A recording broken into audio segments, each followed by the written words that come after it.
35 साल तक इस मुर्दा घर की चौकीदारी करने के बाद चाचा रिटायर हुए, लेकिन उसके 3 साल बाद तक चाचा का कोई रिप्लेसमेंट नहीं मिला। बहुत मुश्किल के बाद एक लड़का मिला, नाम दिलीप, जो तैयार हुआ इस मुर्दा घर की चौकीदारी करने के लिए। जॉब हैंडओवर करते वक्त चाचा ने उससे कहा कि यहां जो दिखाई और सुनाई देता है वो सच नहीं है। अंदर से कई तरह की आवाजें सुनाई दे सकती है, पर तुम बस अपना काम करते जाना और इनकी तरफ ध्यान बिल्कुल मत देना। आज काम पर दिलीप की पहली रात थी। रात करीबन 2 बजे तक वो जाग रहा था और उसके बाद उसे नींद आने लगी। आधी नींद में उसने एक आवाज सुनी। आंख खुली तो चारों तरफ सन्नाटा था। आधी नींद में उसने वो आवाज सुनी थी, इसलिए अपना वहम मानकर वो वापस सोने की कोशिश कर ही रहा था कि वो आवाज दोबारा उसने सुनी। आवाज मुर्दा घर के अंदर से आई थी। हिम्मत कर उसने मुर्दा घर का दरवाजा खोला। अंदर एसी चल रहा था, पूरा माहौल शांत था। दबे कदमों से वो अंदर की ओर बढ़ रहा था कि तभी उसकी नजर एक खुले ड्रॉर पर पड़ी। आगे बढ़कर देखा तो ड्रॉर में एक लाश पड़ी थी। पहले तो वो डर गया, लेकिन फिर उसे लगा कि मुर्दा घर में तो लाशें ही होंगी, सो इसमें घबराने की कोई बात नहीं। उसने ड्रॉर बंद किया और मुर्दे घर का दरवाजा बंद करके बाहर बैठा ही था कि उसके फोन पर एक आवाज हुई। देखा तो फोन में बैटरी नहीं के बराबर ही थी। उसने अपने बैग से चार्जर निकाला और सीधा मॉर्ग के अंदर घुस गया, क्योंकि चार्जिंग पॉइंट सिर्फ वहीं था। दिलीप अपने फोन को चार्ज पर लगाकर दरवाजे की तरफ आगे बढ़ ही रहा था कि चार्ज पर लगा उसका फोन अचानक से बज उठा।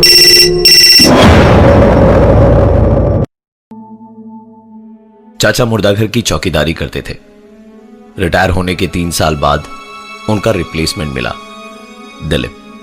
पहली ही रात दिलीप को एक आवाज सुनाई दी मुर्दा घर के अंदर से। अंदर गया तो लाश की एक ड्रॉर खुली पड़ी थी। उसे बंद किया और अपने फोन को चार्ज पर जैसे ही लगाया कि उसके फोन की घंटी ने मुर्दा घर की शांति को तोड़ दिया। फोन उठाया तो दूसरी तरफ से आवाज आई, एक कंबल दे देना। और उसके बाद फोन डिस्कनेक्ट हो गया। दिलीप ने जब उस नंबर पर फोन किया तो उसे अपनी आंखों और कानों पर यकीन नहीं हो रहा था, क्योंकि वो मुर्दा घर के अंदर रखे हुए लैंडफोन का नंबर था। और सोचने वाली बात यह है कि उस समय उसके अलावा अगल बगल और कोई नहीं था। वो तुरंत दरवाजे के बाहर भागा और दरवाजा बंद करते वक्त न जाने उसे क्या सूझी कि उसने अपनी कंबल मॉर्ग के अंदर फेंक दी। पूरी रात इसके बाद और कोई घटना नहीं घटी। सुबह जब उसने दरवाजा खोला तो कंबल दरवाजे के ठीक सामने ही पड़ी थी, पर वैसे नहीं जैसे उसने कल रात को फेंकी थी। कंबल समेट कर रखी हुई थी। अगली रात दिलीप जब काम पर गया तो उसने दरवाजा खोलकर कंबल अंदर फेंक दी और सोने चला गया। ये उसका डेली का रूटीन बन गया था। यहां काम करते हुए उसे करीबन 2 महीने हो गए थे। आज की रात उसने फिर से वही आवाज सुनी जो उसने पहले दिन सुनी थी। दरवाजा खोलकर उसने अंदर कदम रखा। सामने एक ड्रॉर खुला पड़ा था। उसने ड्रॉर को बंद किया और बंद करते वक्त उसने गौर से सुना तो ठीक उसके पीछे से उसे एक आवाज सुनाई दे रही थी। वो आवाज सुनकर लग रहा था जैसे कोई वॉकिंग स्टिक को लेकर चल रहा हो।